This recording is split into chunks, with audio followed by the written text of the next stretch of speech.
After Moses passed away, the people of Israel were on the edge of the promised land. But a new leader was needed. God chose Joshua, a man who had been Moses' trusted helper. God told Joshua, "Be strong and courageous. Do not be afraid, for I will be with you wherever you go." This was a huge promise, and it became the foundation for everything Joshua would do. Before the big invasion, Joshua sent 2 spies to scout out the first major city, Jericho. The spies were hidden by a woman named Rahab. She risked her life for them because she had heard about the God of Israel and knew he was the one true God. She asked the spies to promise that they would save her and her family. They told her to tie a red cord in her window. This red cord would be a sign for the Israelite army to protect her house when they came. Next, it was time to cross the Jordan River. It was a difficult time to cross because the river was at its fullest. But God gave Joshua a special plan. He told the priests to carry the Ark of the Covenant, which represented God's presence, and step into the flowing water. The moment their feet touched the river, the water stopped. It piled up far away, and the people walked across on dry ground, just like they had done with Moses at the Red Sea. To make sure no one ever forgot this miracle, Joshua had the people take 12 stones from the riverbed to build a memorial. Just before the big battle for Jericho, something amazing happened.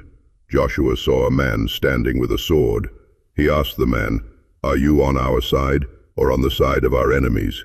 The man answered, "Neither. I am the commander of the Lord's army." This showed Joshua that this was God's fight, and they just had to follow his lead. Then came the famous Battle of Jericho. God gave Joshua the most unusual battle plan ever. For 6 days, the priests and soldiers marched silently around the city walls once a day. On the 7th day, they marched around 7 times. After the 7th trip, the priests blew a long blast on their trumpets, and the people shouted with all their might. In that moment, the giant walls of Jericho came crashing down. The Israelites marched straight into the city and won a great victory. They also kept their promise to Rahab and her family, saving them from the destruction. Big win. The Israelites faced a small city called Ai. They sent a small group of soldiers, thinking it would be an easy fight, but they were defeated. Joshua was confused, so he prayed to God. God revealed that one man, named Achan, had disobeyed his command. Achan had secretly taken some gold and a fancy robe from Jericho. This single act of sin had brought defeat upon the whole army. After Achan was punished, the Israelites went back to Ai with a new plan and defeated the city. This taught them that obedience to God was the most important thing. Joshua then led the people to Mount Ebal and Mount Gerizim, where he built an altar and read all of God's laws to the people. It was a moment of recommitting to God's covenant before continuing the conquest. Later, some people called the Gibeonites tricked Joshua.